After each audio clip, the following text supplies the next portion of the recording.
Air Force veteran reached out to 2 News Investigates, saying that he would not be alive today had he left his medical care up to the VA. Now, many veterans may be reluctant to talk about this issue, but this one turned to Pam Elliott because he said he could not sit silent.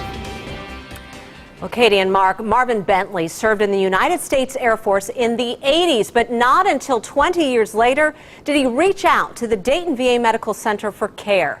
He had lost his job and his health insurance. Marvin Bentley says he was on medication for high blood pressure when he called the Dayton VA Medical Center for an appointment. In February 2011, he says he was notified he'd been accepted into the system, but he didn't get to see a doctor until August of that year. I expected a delay, but I didn't expect a delay. The dates are documented in this letter he says he hand-delivered to Congressman John Boehner's office in December of last year.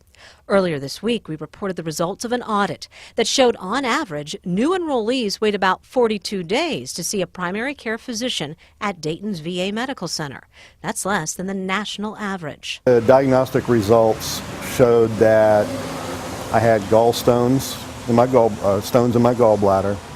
I had a 17 by 13 centimeter cyst on my left kidney, that I had degenerative back disease. But Bentley says the VA never suggested treatment. Basically, their response was, if it's not bothering you, don't worry about it.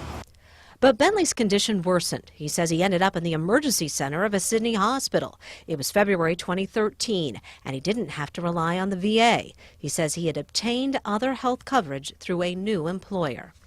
In August of 2011, they said I had a 17 by 13 centimeter cyst. That's about the size of a 5 by 7 index card. Now, in March, when they took the cyst out, 3.5 liters.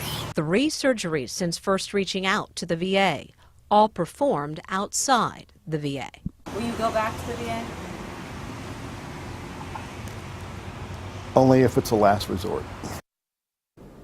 Bentley's letter to Speaker Boehner was forwarded on to Bentley's Congressman Jim Jordan. Now, Jordan was able to get some answers for Bentley. However, they didn't provide him much peace. The VA believes Bentley's experience is an isolated case brought on by too many doctors, seeing him leading to a lack of continuity.